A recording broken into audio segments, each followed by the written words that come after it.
Hello everyone, all dear aspirants. तो जैसे दिन बढ़ रहे हैं हमारा एग्जाम भी हमारा पास आते हुए देखने को मिल रहा है।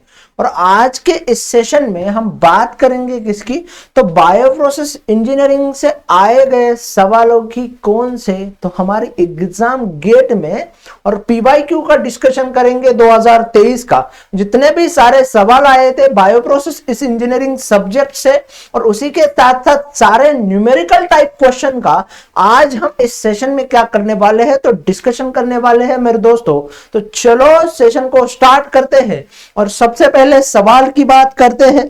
अगर उससे भी पहले अगर आप टारगेट कर रहे हैं गेट 2025 को, तो आपको एक्सक्लूसिवली रिकॉर्डेड कोर्स मिल रहा है सिर्फ 999 में। और उसी के साथ साथ एक्सक्लूसिवली टेस्ट सीरीज जो है आपको मिल रही है सिर्फ 499 में। तो जाइए और जल्दी से एनरोल कीजिए। और उसी के साथ साथ अगर आप टारगेट कर रहे हो पीएचडी एंट्रेंस एग्जाम 2025 को, उसके साथ साथ सीएसआईआर नेट के उड़ान बैच को जो कि स्टार्ट हो रहा है 10 फरवरी 2025 से, उसी के साथ साथ सेट का रिकॉर्डेड कोर्सेस हो जाए या गेट के एग्जाम का रिकॉर्डेड कोर्सेस हो जाए, इन सारे कोर्सेस के ऊपर आपको मिल रहा है फ्लैट 65% ऑफ। और इसके लिए आपको प्रोमो कोड यूज करना है क्या, तो विजय सर का। जब आप विजय सर प्रोमो कोड यूज करोगे तो उसी के साथ आपको क्या मिल रहा है, तो फ्लैट 65% ऑफ मिल रहा है मेरे दोस्तों। तो जाइए और जल्दी से एनरोल कीजिए और अपनी पढ़ाई को जो है आसान बनाइए। तो चलो तो बात करते हैं हम फर्स्ट नंबर के सवाल की। अब फर्स्ट नंबर का सवाल हमसे क्या पूछा गया था, the following reaction represent biomass synthesis forming hexadecane. ठीक है, हेक्साडेकेन से हमें क्या देखने को मिल रहा है, तो बायोमास का सिंथेसिस देखने को मिल रहा है। Where CH is equal to CH 1.66, O is equal to O 0.27 और N जो है मुझे क्या देखने को मिलता है, तो 0.27 देखने को मिलता है। और ये किस चीज को रिप्रेजेंट कर रहा है, तो ये बायोमास को रिप्रेजेंट कर रहा है। बट आपको पूछा गया था सवाल में, तो आपको पूछा गया है वैल्यू ऑफ रिस्पायरेटरी क्वेश्चन। आपको क्या पूछा गया था, रिस्पायरेटरी क्वेश्चन का वैल्यू पूछा गया था। और कितने डेसिमल तक की, 2 डेसिमल तक आपको पूछा गया था। अब जब भी आपको रिस्पायरेटरी क्वेश्चन का वैल्यू पूछा जाएगा तो उस वाले समय में आपका फॉर्मूला कौन सा लगेगा, तो mole of CO2 produce divided by mole of O2 consume. जब भी रिस्पायरेटरी क्वेश्चन निकालने को बोले तो आपका क्या लगेगा, तो mole of CO2 produce divided by mole of CO2 produce divided by mole of O2 consume. ठीक है, यही चीज हमें कहा देखने को मिलती है। तो हमारे इस फॉर्मूला के थ्रू हम क्या निकालेंगे, तो रिस्पायरेटरी क्वेश्चन निकालेंगे। ठीक है, रिस्पायरेटरी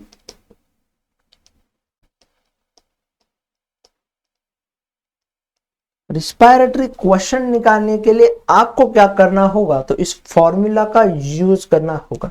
अब सबसे पहले अगर मैं रिएक्शन को लिखूं तो मुझे रिएक्शन क्या देखने को मिल रही है, देखो C16 H34 plus 12.5 O2 plus 2.13 NH3, जिससे मुझे क्या प्रोड्यूस देखने को मिलता है, तो जिससे मेरा प्रोड्यूस हो रहा है 10.6 CH जो कि 1.66 है। उसी के साथ O जो कि मेरा 0.27 है। ठीक है, वो कितना देखने को मिलता है, एक सेकंड,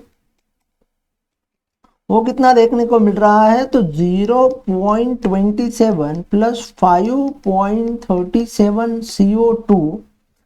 ठीक है, और उसी के साथ साथ 11.4 H2O जो है मुझे इस तरीके से क्या देखने को मिलती है, तो रिएक्शन देखने को मिल रही है। अब आगे बढ़ते हैं, अब बात करते हैं किसकी, तो मोल ऑफ CO2 कितने प्रोड्यूस हुए हैं। ठीक है, सो मोल ऑफ CO2 कितने प्रोड्यूस हुए,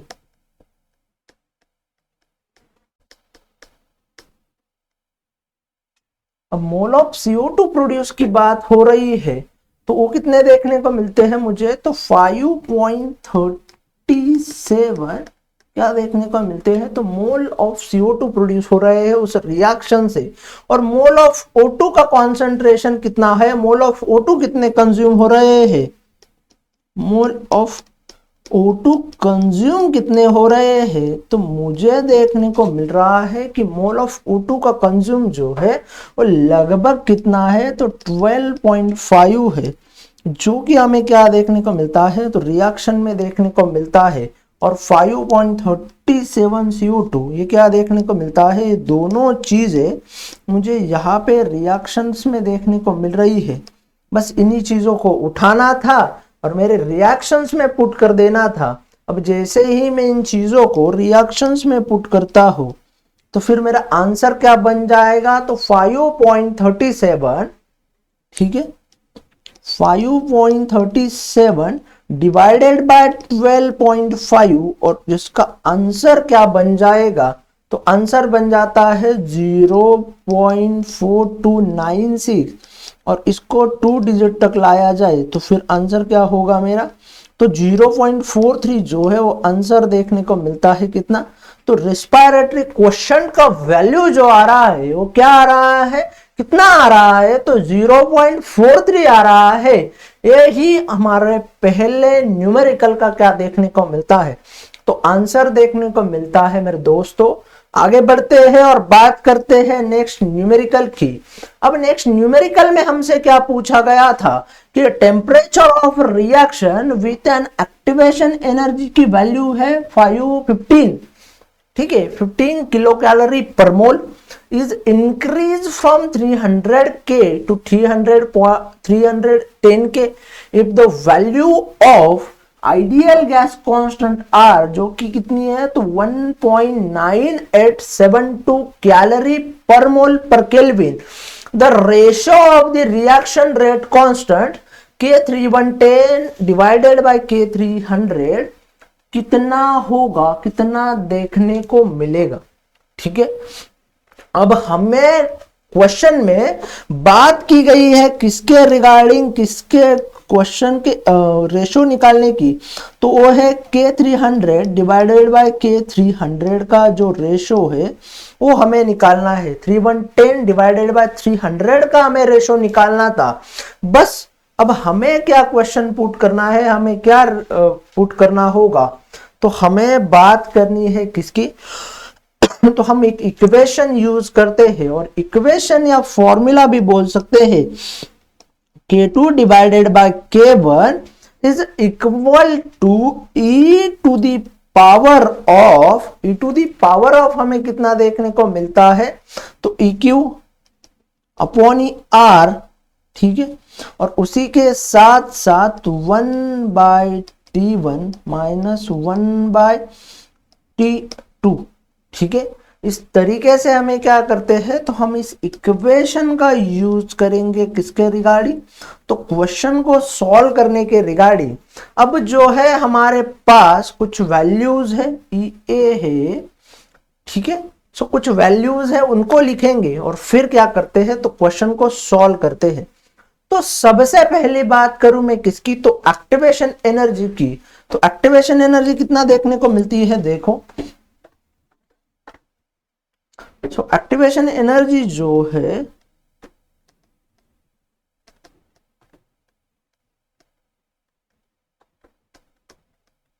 तो कितना देखने को मिल रही थी, तो 15 किलो कैलोरी पर मोल के फॉर्म में देखने को मिल रही थी। उसी के साथ साथ टेम्परेचर T1 कितना देखने को मिल रहा था, तो टेम्परेचर T1 हमें देखने को मिल रहा था 300, टेम्परेचर T2 कितना देखने को मिल रहा था, तो 310, ये भी सही है। उसी के साथ साथ गैस कांस्टेंट कितना देखने को मिलता है, जो कि क्या है हमारा, तो R है। उस R का वैल्यू कितना है, तो 1.9872, इतना देखने को मिल रहा है। उसके अलावा EA2 जो है इसको क्या करना है, तो कैलोरी पर मोल में ट्रांसफर करना है। तो लगभग कितनी आ जाएगी एक्टिवेशन एनर्जी जो है, हमें उसको क्या बोलते हैं, तो EA बोलेंगे।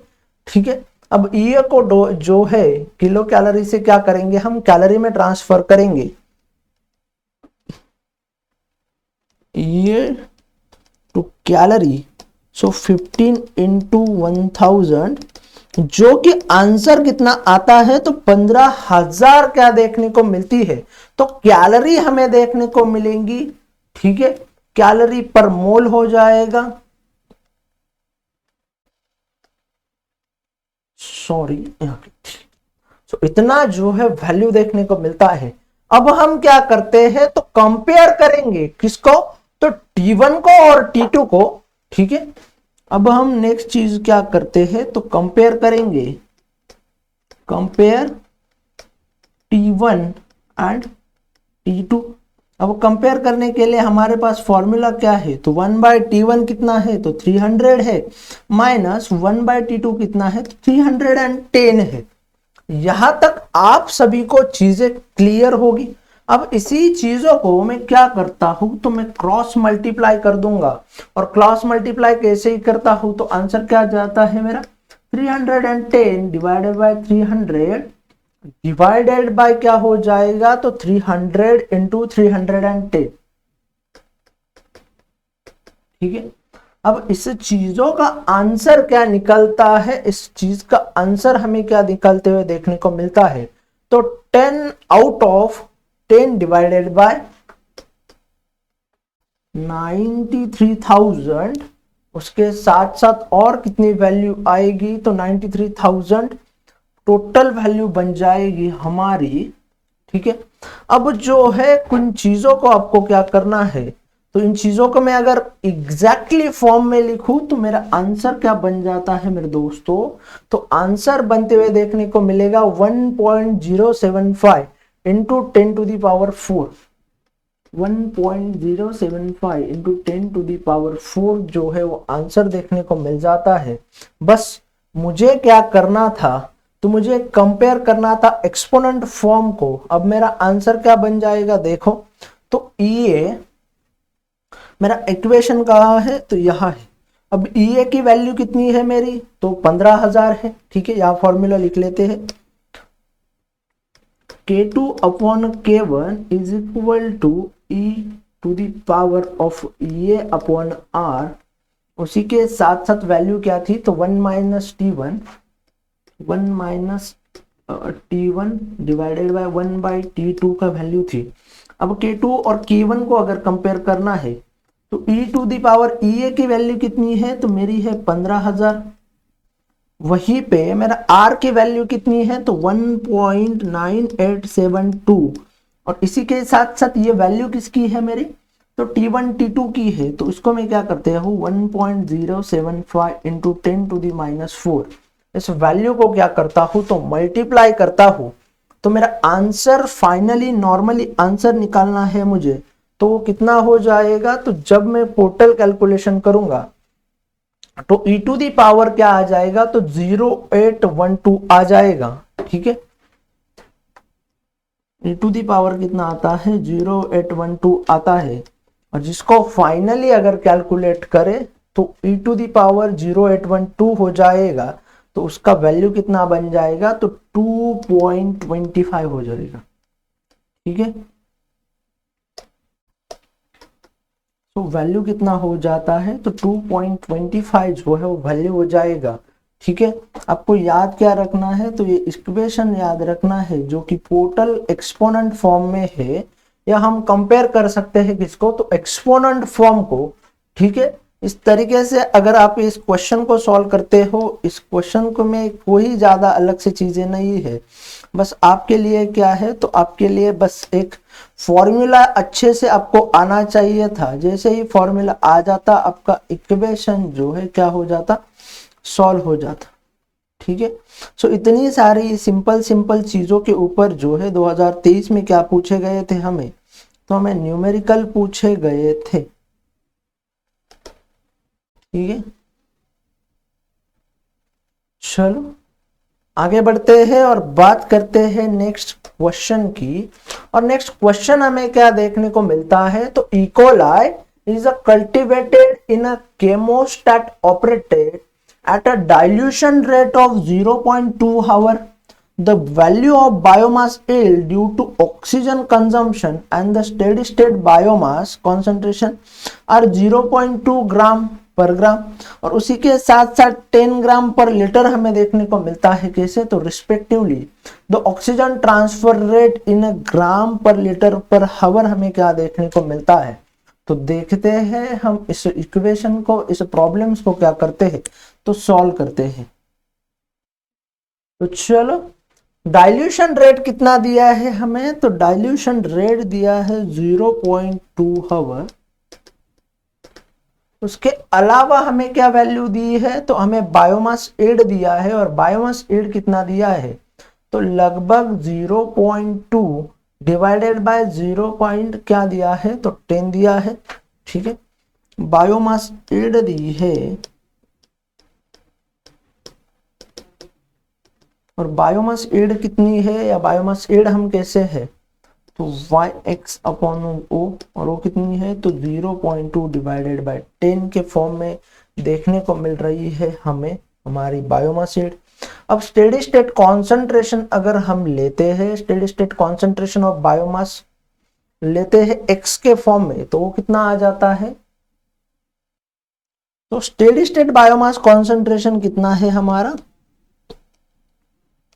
स्टेडी स्टेट बायोमास कॉन्सेंट्रेशन हमें कितना देखने को मिलता है, देखो सो दिया है वो कितना, तो 10 ग्राम पर लीटर, 10 ग्राम पर लीटर, या फिर हाँ पर लीटर दिया है।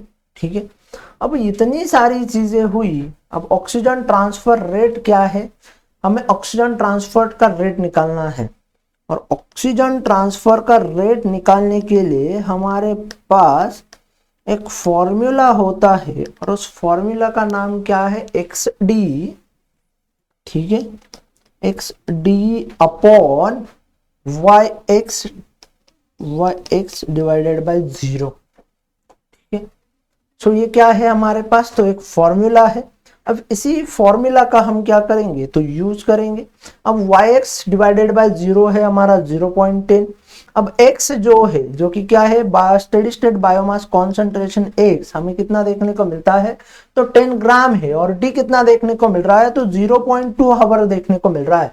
मतलब हमारे पास d की भी वैल्यू है, हमारे पास x की भी वैल्यू है, हमारे पास yx डिवाइडेड बाय o की भी वैल्यू है। और ऑक्सीजन ट्रांसफर रेट निकालने के लिए कौन सा फॉर्मूला यूज किया जाता है, तो हमारे पास फॉर्मूला भी गिवन है, बस हमें क्या करना है, तो वैल्यू पुट करनी है और आंसर निकालना है। तो चलो वैल्यू को पुट कर देते हैं।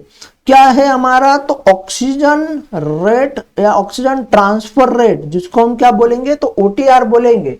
उसमें वैल्यू क्या देखने को मिलती है, तो 10 इंटू 0.2। ठीक है, 10 into 0.2 divided by 0.2 divided by 10, तो आंसर कितना आ जाएगा, 2 डिवाइडेड बाय 0.2, सॉरी 0.2 फर्स्ट। तो आंसर क्या आ जाएगा मेरा, तो 0.2 आ जाएगा। और फाइनल आंसर मेरा क्या बन जाता है, तो 10 ग्राम पर लीटर पर हावर। ये जो है मुझे क्या देखने को मिलता है, तो मेरा ऑक्सीजन ट्रांसफर रेट देखने को मिलता है, और वो कितना है, तो 10 ही आ रहा है।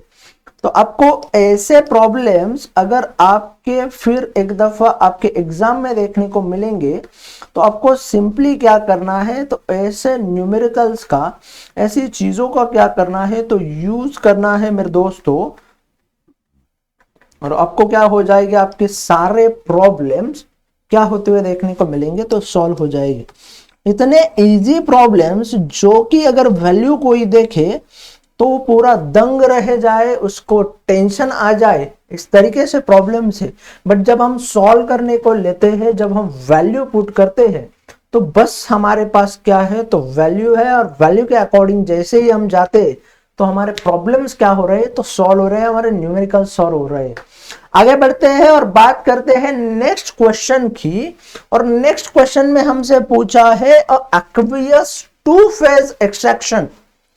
To phase extraction is used to recover alpha amylase from a solution. Alpha amylase को रिकवर करने के लिए हमने टू फेज का एक्सट्रैक्शन किया है। अब पॉलीप्रोपिलीन जेल या ग्लाइकोल जो है, जो हम ऐड करते हैं सॉल्यूशन प्रिपरेशन में, सॉल्यूशन को सेपरेट करने में, कहां पे, तो अपर एंड लोअर फेज में हमें देखने को मिलता है। ठीक है, सो पार्टीशन कोएफिशिएंट इज अ 40 है। ठीक है, and the ratio of upper two lower phase हमें कितना देखने को मिलता है, तो वो हमें देखने को मिलता है 50। सो द एंजाइम रिकवरी और यील्ड हमें क्या देखने को मिलता है in a percentage rounded up to 2 nearest आपका डिजिट है। इस तरीके से अगर हमें प्रॉब्लम सॉल्व करने हैं या ऐसे प्रॉब्लम्स आपके पास आते हैं तो सिंपली आपको क्या करना है, तो आपको यील्ड का एक फॉर्मूला होता है जो मैं आपको बताता हूं। यील्ड का फॉर्मूला हमें क्या देखने को मिलता है, तो के इनटू के यू या के डब्ल्यू आप बोल सकते हो, उसी के साथ साथ के इनटू वी यू और उसके साथ साथ वी टी जो है आपको क्या है, तो इन फॉर्मूला है। इनटू आपको क्या करना है, तो इसको आपको क्या करना है, तो 100 करना है या 100 जो है आपका आंसर देखने को मिल जाता है। अब k की वैल्यू क्या गिवन है हमारे पास, तो k की वैल्यू है 4.0 जो कि हमारा क्या है, तो पार्टीशन कोएफिशिएंट है। उसी के साथ साथ वॉल्यूम रेशियो की वैल्यू जो है upper two lower phase Vu upon VT, तो वो कितना देखने को मिलता है, तो 50 देखने को मिलता है। वॉल्यूम रेशियो जो है तो क्या है, तो Vu upon Vt is equal to कितना है, तो 5 है।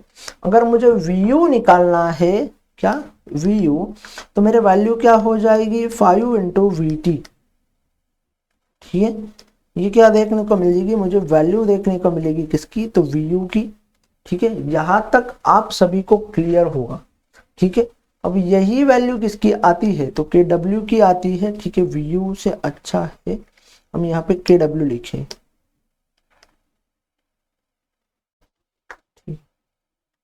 अब जो है मुझे आगे के क्वेश्चन में क्या करनी है, तो वैल्यू पुट करनी है। अब मेरा क्वेश्चन क्या था, यील्ड है जो कि मुझे परसेंटेज में आ रही है। अब K क्या था मेरा, तो 4.0 जो था वो मेरा K था। उसी के साथ साथ 5 Vt जो था मेरा क्या था, तो Kw था।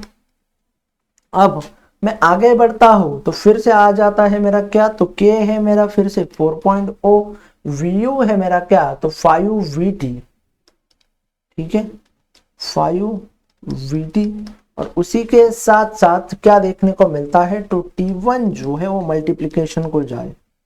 ठीक है, अब जो है मेरा वैल्यू क्या देखने को मिलता है, तो 20 Vt डिवाइडेड बाय फिर से क्या, तो 20 Vt plus V1 sorry plus T1।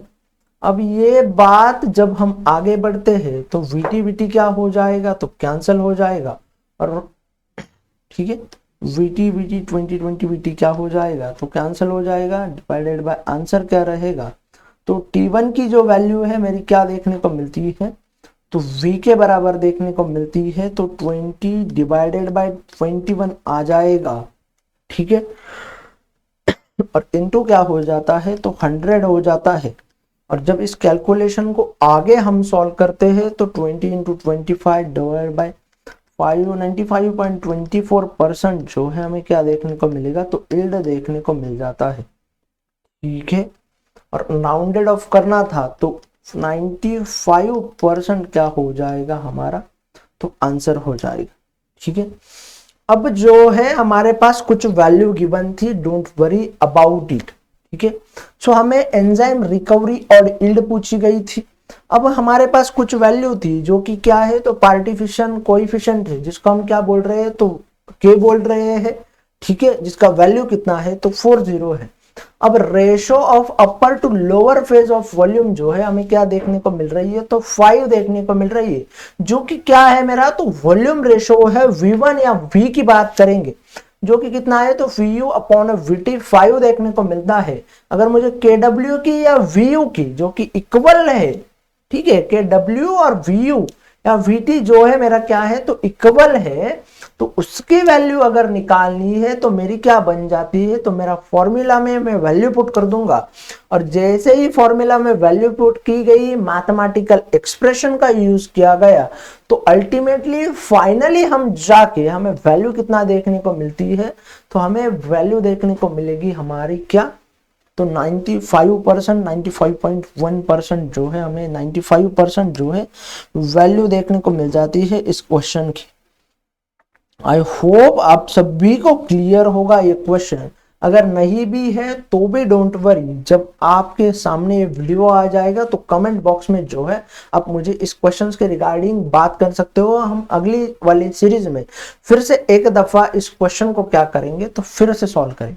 चलो आगे बढ़ते हैं और बात करते हैं नेक्स्ट क्वेश्चन की। और नेक्स्ट क्वेश्चन क्या है, तो E coli cultivated at 290 K uptake a uncharged compound A by passive diffusion, the intracellular and extracellular concentration A R कितना देखने को मिल रहा है, तो 0.001 मोलर एंड 0.1 मोलर रिस्पेक्टिवली देखने को मिलता है। If the value of ideal gas constant, तो वो कितनी है, तो 1.9872 कैलोरी पर मोल है। द फ्री एनर्जी चेंज की मैं बात करूं के calorie kilo calorie per mole में for the passive diffusion of A, तो कितना होगी, ठीक है। तो जब हम डेल्टा जी निकालना है तो डेल्टा जी के लिए फॉर्मूला क्या आता है, तो delta G RT ln C in divided by क्या हो जाता है, तो C आउट हो जाएगा, ठीक है। चलो अब वैल्यू पुट करते हैं किसकी, तो हमारे पास है उनकी, और उसी के बाद हम बात करेंगे किसके, तो हमारे डेल्टा जी की। अब आर की बात करते हैं। आर जो है हमारा क्या देखने को मिलता है, गैस कांस्टेंट देखने को मिलता है, और जिसकी वैल्यू कितनी देखने को मिलती है, तो 1987 देखने को मिलती है। टेम्परेचर जो है मुझे कितना देखने को मिलता है, तो 298 केल्विन देखने को मिल रहा है। सी इन का कॉन्सेंट्रेशन कितना है, तो लगभग है, सी इन का कॉन्सेंट्रेशन कितना है, तो 0.001 मोलर है, और सी आउट का कॉन्सेंट्रेशन कितना है, तो 0.1 मोलर है, ठीक है। अब वैल्यू हमारे पास क्या है, तो गिवन है। अब हमें क्या करना है, तो आंसर निकालना है। अब सेम फॉर्मूला को हम यूज करेंगे और उसके बाद क्या करेंगे, तो आंसर निकालेंगे। तो सी इन अपॉन सी आउट जो है क्या है, तो 0.001 डिवाइडेड बाय 0.1, तो आंसर कितना बन जाएगा, तो 0.01 आंसर आ जाएगा मोलार में। अब जो है वैल्यू पुट कर देते हैं किसमें, तो हमारे डेल्टा जी के केस में। तो डेल्टा जी का फॉर्मूला था R into T ln C upon C इन अपॉन C आउट, ठीक है। सो डेल्टा जी R कितना है, तो 1.9872, T कितना है 298, ln के अंदर क्या आएगा, तो 0.01 आएगा, ठीक है। अब ये 0.01 क्यों आया, आई होप आप लोगों को सभी को समझ में आया होगा, ठीक है। अब आगे बढ़ते हैं और बात करते हैं किसकी, तो 198 इंटू 298 को जब हम कैलकुलेट करते हैं तो आंसर कितना बन जाता है, तो 591.2 हमारा क्या हो जाएगा, आंसर हो जाएगा। और ln की वैल्यू हमें कितनी देखने को मिलती है, तो -4.605 क्या देखने को मिलेगी, तो -4.605 ln की वैल्यू देखने को मिलेगी 0.01 की। सो जब इस चीजों को मल्टीप्लाई करते हैं तो आंसर क्या बन जाता है, तो -2722.5 कैलोरी पर मोल हो जाएगा। और इसी को ही अगर मैं कैलकुलेट करूं 100 के या किलो कैलोरी की टर्म में, तो वो क्या हो जाएगा -2.7 किलो कैलोरी पर मोल हमें देखने को मिलेगी, जो कि वैल्यू किसका है, तो डेल्टा जी का हमें देखने को मिल रहा है। और यही आपका क्या है, तो आंसर है मेरे सभी दोस्तों। ठीक है, तो यही आपको क्या देखने को मिलेगा, तो यही आपको आंसर देखने को मिलेगा आपके इस प्रॉब्लम्स का। और उसके लिए फॉर्मूला कौन सा लग रहा है, तो delta G RT ln C in upon C out का।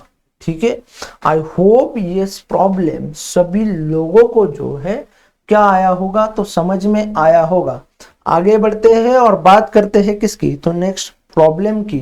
और नेक्स्ट प्रॉब्लम हमें क्या देखने को मिलता है, तो following schematic diagram show a chemical with cell recycle, जिसमें F0 है, FrX0 है, F0 FrX1 है, सेल सेपरेटर लगाया गया है। अब इसमें क्या बोला गया है, देखो प्रॉब्लम्स में, where F0 and Fr the volumetric flow rate in a litre per hour and of a feed and recycle stream respectively x1 x0 and x, ठीक है, are the cell concentration in gram per litre. ये क्या देखने को मिलते हैं, x1 x0 और x cell का कॉन्सेंट्रेशन देखने को मिलते हैं ग्राम पर लीटर में in the reactor recycle streams and product stream respectively x0 upon x1, जो कि हमें 1.5 देखने को मिल रहा है। Fr एंड F0 जो है वो कितना देखने को मिलता है, तो 0.7 देखने को मिलता है। और x1 की वैल्यू कितनी है, तो 7.3 ग्राम पर लीटर है। और वैल्यू ऑफ x कितना देखने को मिलता है, जो कि आपको निकालना है किसमें, तो ग्राम पर लीटर में, जो कि राउंडेड ऑफ टू कितने चलता है, तो 2 डेसिमल प्लेसेस तक चलता है। ठीक है, सो बात करेंगे इस क्वेश्चंस की और सॉल्व करते हैं इसको। ठीक है, तो गिवन डाटा को लिख लेते हैं। सबसे पहले क्या है, तो सबसे पहले x0 अपॉन x1 जिसका वैल्यू कितना है, तो 1.5 है। Fr डिवाइडेड बाय F0 है जिसका वैल्यू कितना है, तो 0.7 है। ठीक है, उसी के साथ साथ x1 का वैल्यू कितना है, तो 7.3 ग्राम पर लीटर है।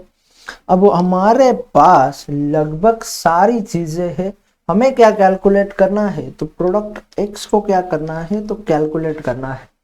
ठीक है, अब x1 का वैल्यू निकालना है, तो x1 का वैल्यू कितना, सॉरी x0 अपॉन x1 है, तो वो कितना देखने को मिलता है, तो 1.5 देखने को मिलता है। इसी चीज को मैं ऐसे भी लिख सकता हूं, तो x0 is equal to 1.5 into 1, या फिर x1 लिख सकता हूं। और x0 का वैल्यू कितना जाएगा, 1.5 इंटू x1 कितना देखने को मिलता है, तो 7.3 ग्राम देखने को मिलता है। सो टोटल वैल्यू कितना हो जाएगा x0 का, 10.93 ग्राम पर लीटर हो जाएगा। ठीक है, अब जो है मेरा आंसर क्या बनता है, उसी के साथ साथ Fr और Fr का रेशो क्या है, सो Fr डिवाइडेड बाय F0 का रेशो देखने को मिलता है मुझे कितना, तो 0.7 देखने को मिलता है। अब 0.7 है, तो इस चीज को मैं ऐसे भी लिख सकता हूं, Fr is equal to 0.7 into F0। ठीक है, यहां तक कोई भी चीज जो है वो गलत नहीं है, या ना ही हम गलती से लिख रहे हैं। ठीक है, अब हमें क्या करना है, तो हमें x निकालना है। और x का फॉर्मूला क्या होता है, तो Fr into x0 plus XR into x0 into आपका F0 इंटू 1 डिवाइडेड बाय क्या आएगा, तो F0 आएगा। ठीक है, तो चलो x की केस में वैल्यू पुट कर देते हैं। अब हमारा Fr कितना देखने को मिल रहा है, तो 0.7 F0 देखने को मिलता है।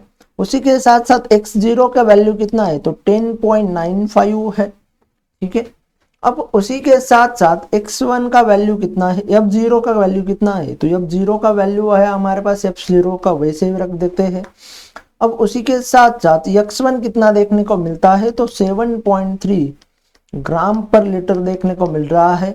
और उसी के साथ साथ f0 का वैल्यू फिर से एक दफा क्या रखते हैं हम, वैसी के तरीके से रखते हैं। अब जो है जब हम आगे बढ़ेंगे तो उससे भी पहले आपका क्या हो जाएगा, तो f0 कैंसिल हो जाएगा, ठीक है। सो बचेगा क्या हमारे पास, f0 को हम क्या करते हैं तो कैंसिल कर देते हैं। फिर हमारे पास आंसर क्या आता है, तो x is equal to 0.7 into 10.95 into 7.3, ठीक है।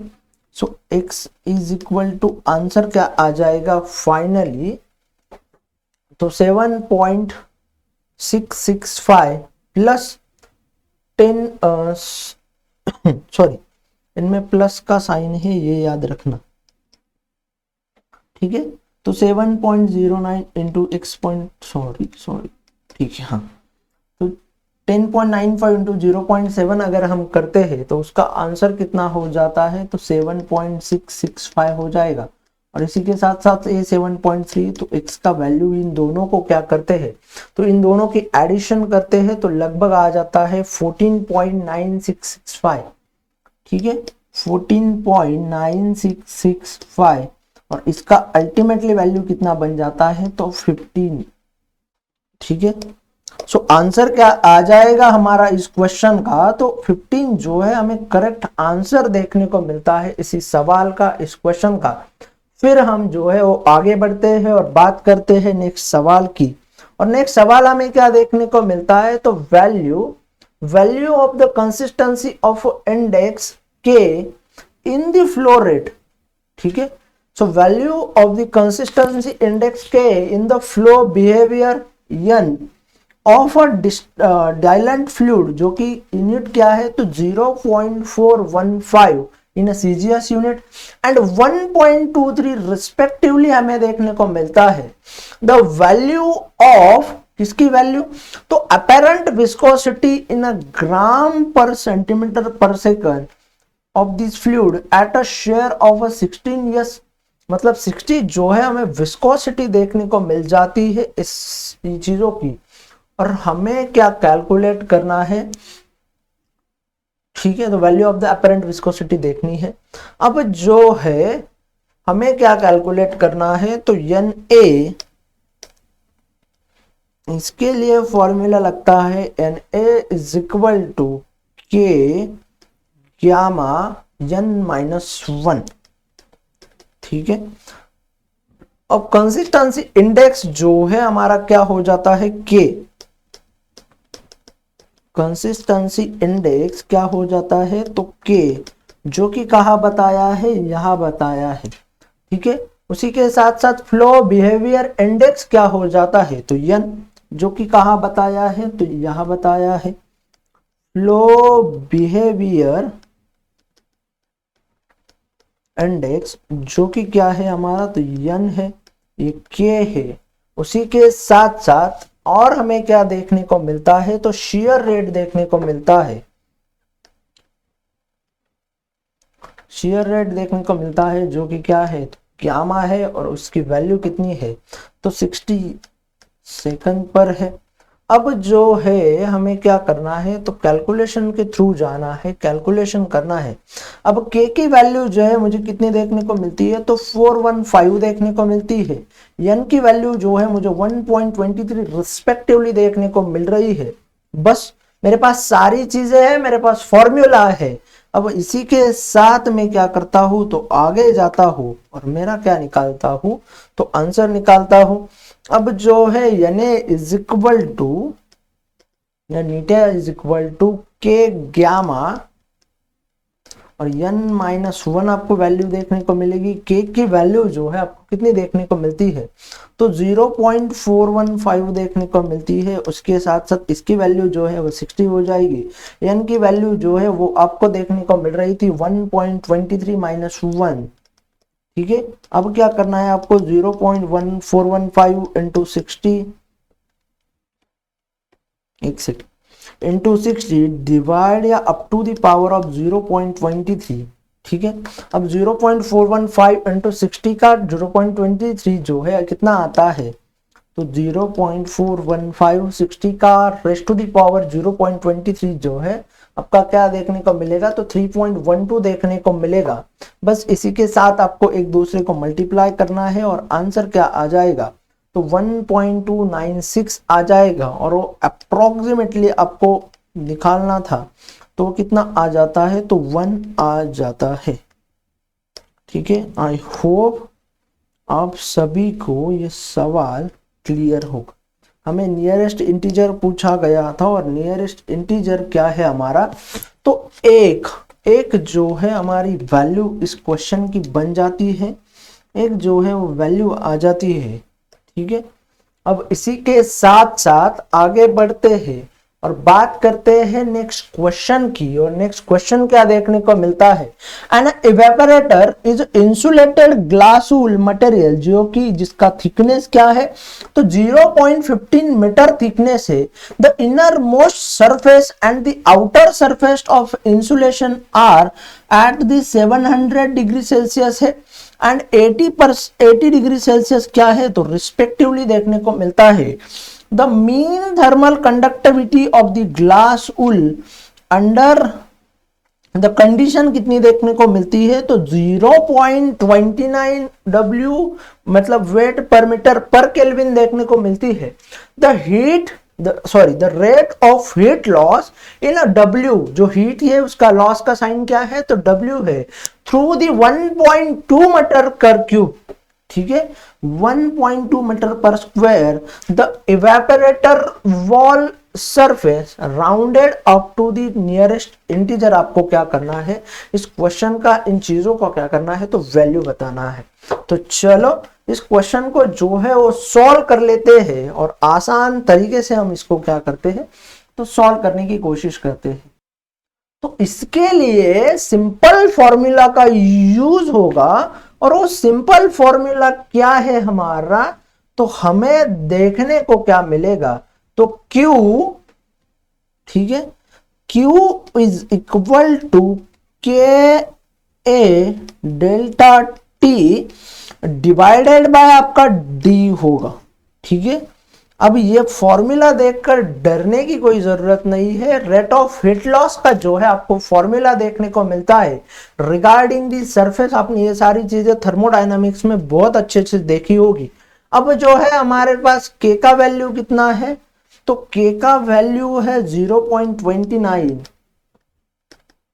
उसी के साथ साथ A का वैल्यू कितना है, तो A का वैल्यू है 1.2 मीटर स्क्वायर। उसी के साथ साथ डेल्टा T कितना है, तो डेल्टा T के लिए आपको क्या है, तो 700 माइनस 80 कर दोगे तो 630 केल्विन जो है आपका क्या है, तो D है। और D की बात हो रही है तो आपको कितना है आपका, तो 0.15 है। चलो, तो आंसर निकालना है तो सिंपली क्या करना होगा, तो चीजों को क्वेश्चंस में डालना होगा, फॉर्मूला में डालना होगा। तो फॉर्मूला क्या था, तो KA delta T divided bye D। ठीक है, तो Q इज इक्वल टू क्या हो जाएगा, तो 0.29 हो जाएगा। अब उसी के साथ साथ आपको A का वैल्यू कितना देखने को मिल रहा है, तो 1.2 देखने को मिलता है। और उसी के अलावा 693 केल्विन जो है, सॉरी 620 क्या है आपका, केल्विन है। अब D जो है आपका कितना देखने को मिलता है, तो 0.15 देखने को मिलता है। अगर आप इन सारी चीजों का कैलकुलेशन करते हो अपर वाली, तो आंसर कितना बन जाएगा, तो 215.28 डिवाइडेड बाय 0.15 हो जाएगा। और जब आप इसको सॉल्व करते हो तो आपका क्या देखने को मिलता है, Q, तो 1435.2 जो है वो W देखने को मिलेगा। और इसको ही मुझे अगर जूल में कन्वर्ट करना है तो मेरा क्या हो जाएगा, तो 143 जो है वो हो जाएगा क्या, 1435 जो है मेरा क्या हो जाता है, तो W हो जाता है। तो चलो, यहाँ पे जो है नियरेस्ट इंटीजर में बात की थी और हमने हमारा इंटीजर में जो है इस क्वेश्चन का आंसर निकाल लिया है। अब जो है हम आगे बढ़ेंगे और बात करेंगे किसकी, तो नेक्स्ट क्वेश्चन की। और नेक्स्ट क्वेश्चन क्या है, तो a proportional controller is used to control the temperature. ठीक है, प्रोपोर्शनल कंट्रोलर का यूज किया जा रहा है कंट्रोल करने के लिए टेम्परेचर को of an autoclave from 60 degree Celsius to 130 degree Celsius if the proportional band setting of the control is a 25%। अगर कंट्रोलर के साथ सेटिंग कर रहे हैं तो प्रोपोर्शनल गेन वैल्यू जो है हमें क्या देखने को मिल जाती है। तो ठीक है, अब इस चीज के लिए आपको सिंपली यूज करना होता है का, तो प्रोपोर्शनल गेन का जो कि हमें क्या देखने को मिलता है, तो केपी। प्रोपोर्शनल गेन की वैल्यू निकालने के लिए, सॉरी एक सेकंड स्पेलिंग मिस्टेक।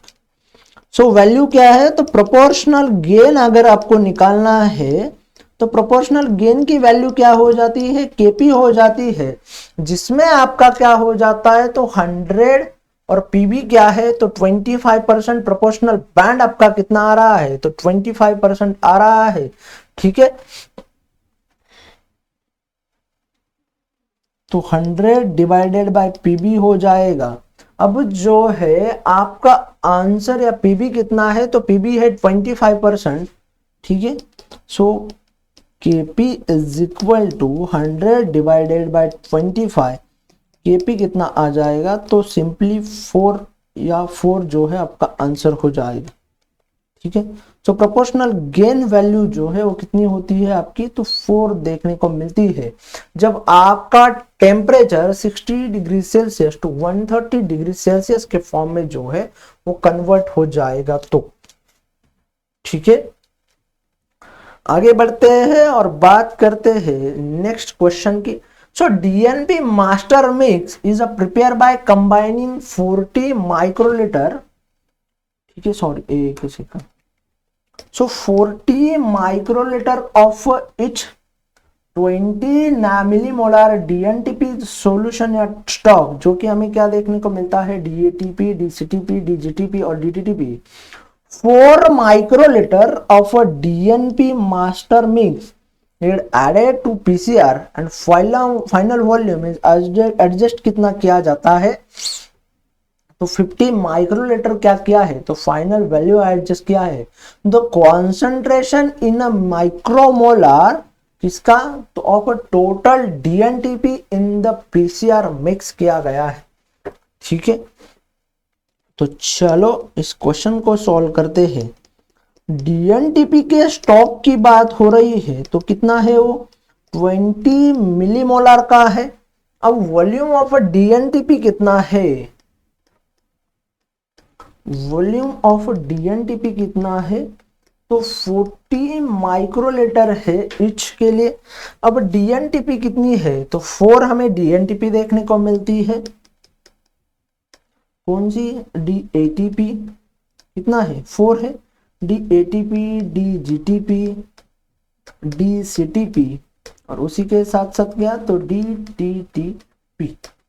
ठीक है, अब ये होगा फाइनल वॉल्यूम कितना है, तो 50 माइक्रोलीटर है। तो कितना है, तो 50 माइक्रोलीटर है, हो गया। अब 40 इंटू 4 कर दो। ठीक है, 40 इंटू 4 करना पड़ेगा। ठीक है, यहां करता हूं। सो मुझे क्या करना है, तो डीएनटीपी का स्टॉक निकालना है, तो उसके लिए मुझे क्या करना होगा, 14 इंटू 144 करना हो, तो मेरा आंसर क्या हो जाता है, तो 160 माइक्रोलीटर जो है वो आंसर देखने को मिल जाएगा।